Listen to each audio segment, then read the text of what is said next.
Hey everyone, in episode 99 of the Fog on the Whirlwind, I live streamed and there was a tech issue, so I wanted to record again. In this episode, I will be talking about the ICC issuing a warrant for the arrest of Benjamin Netanyahu. I will also be talking about a couple of other things. We'll be talking about some economic issues, as I promised I would for this year. I'll be talking about that and the Republican Party and the history the Republican Party has with doing that. The other thing that I wanted to talk to you guys about was the trend that I see with some young people, especially young men, who are leaving Protestantism and what I think about that. So I will be talking about that. I think it's important.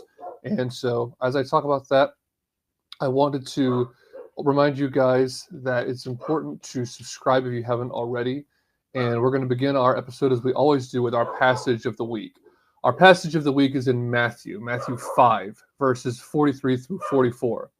Jesus said, "You have heard that it was said, 'You shall love your neighbor and hate your enemy.' But I say to you, love your enemies, bless those who curse you, do good to those who hate you, and pray for those who spitefully use and persecute you." So it's important to remember that love, the definition of love that we have as Christians, is not the love of the world. So, for example, just because I'm commanded, and I want to take this very seriously by the Lord, to love my enemies, does not mean I just let them do whatever they want. Does not mean that I let them hold political power over me.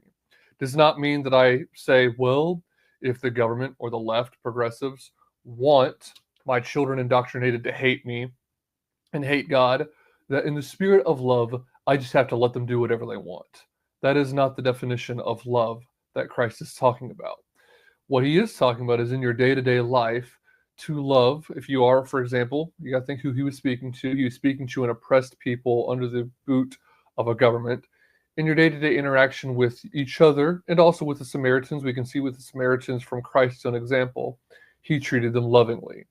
Now, who was he also loving to? He was also loving to the Pharisees. He told them the truth and he spoke the truth about them. And that's an important thing worth remembering. Because even when he pronounced the 7 woes upon the Pharisees, the hypocrites, he did so in a way that was loving because he spoke the truth and he did it correctly and properly. And it is possible for us to speak the truth boldly and powerfully and strongly, but to do so still in a loving way. And so that's an important thing to keep in mind. So the world's definition is, well, love means you just do whatever you're told.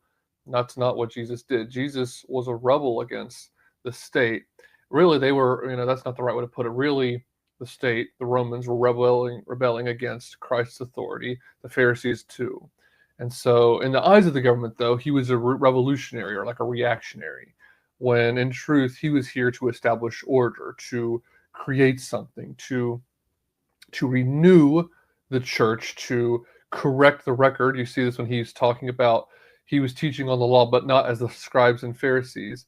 He was saying, okay, so this way that you, the Sanhedrin, have interpreted the law is wrong. Here's what Moses, as an example, was actually saying. So that's an important thing worth noting. All right, guys, let's go ahead and get into this episode of The Fog and the Whirlwind.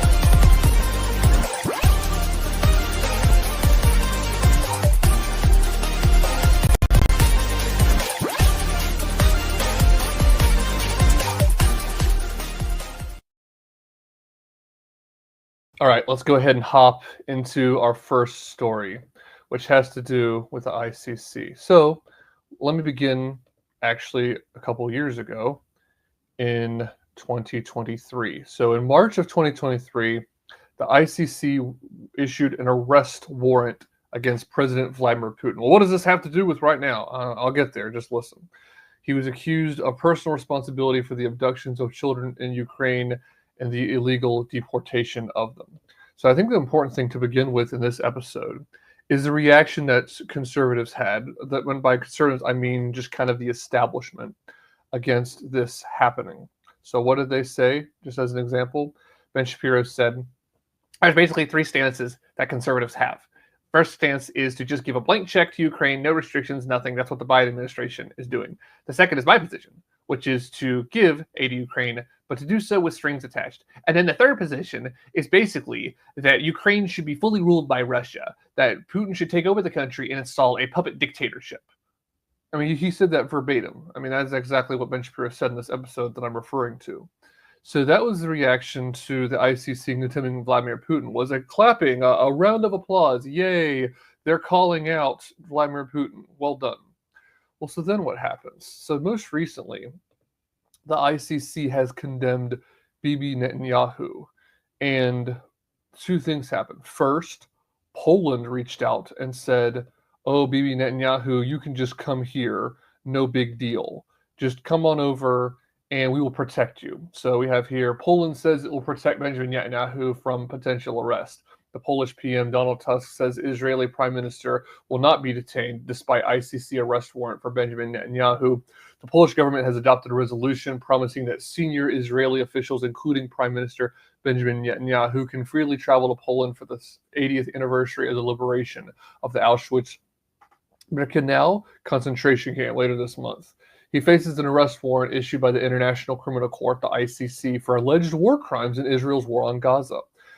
The Polish government treats the safe participation of the leaders of Israel in the commemorations of January the 27th, 2025 as part of paying tribute to the Jewish nation, millions of whose daughters and sons become victims of the Holocaust carried out by the Third Reich, read the resolution published by the office of Polish Prime Minister Donald Tusk on Thursday. And then some of you may be thinking, okay, well, that's Poland. What did the United States do? The U.S. House of Representatives voted to sanction the ICC.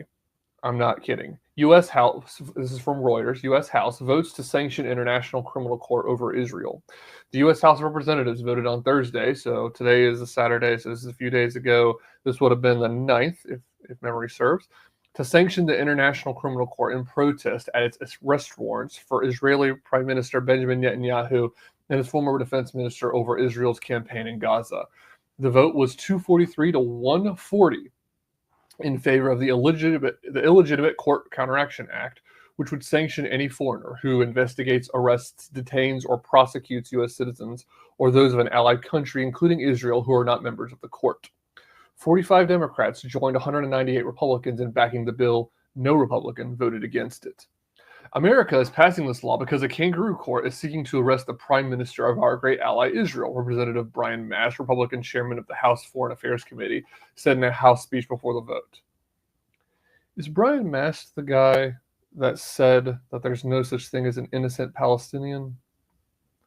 Maybe not. Maybe someone in the comments can educate me on that, but I think so.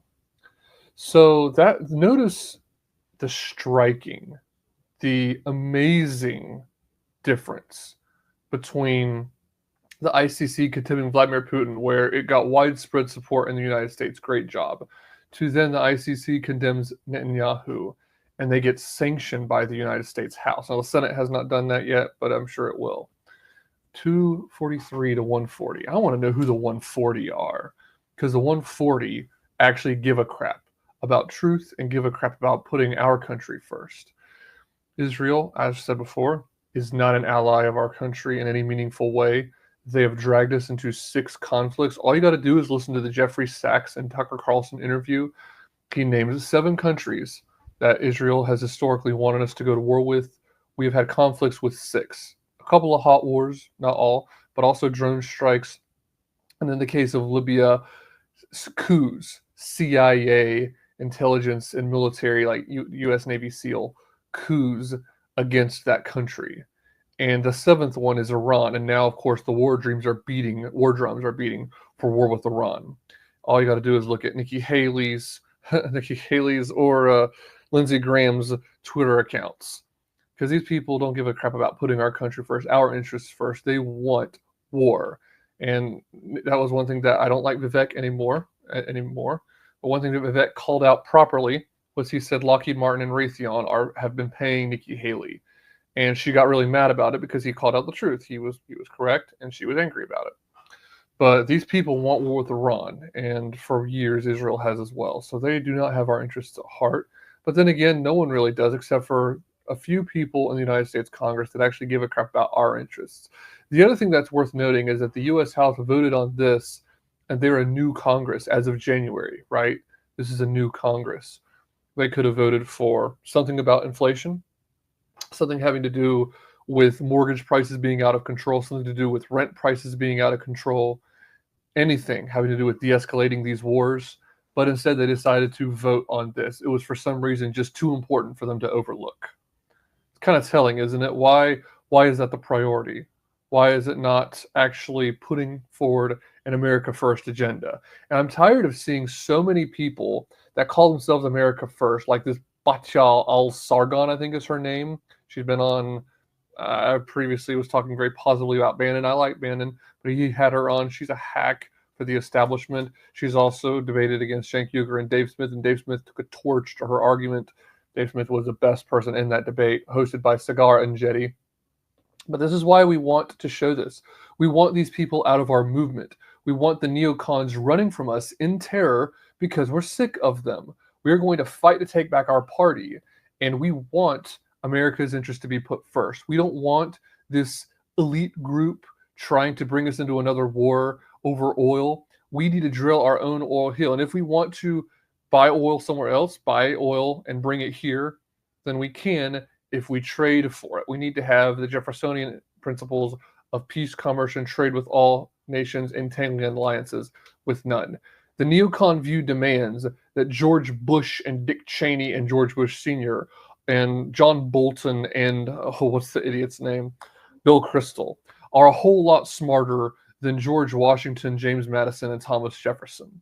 No, actually, Pat Buchanan is echoing the founding fathers when he talks about putting our country first and stopping the wars. And that's what I stand for. I don't want to just get into one more war.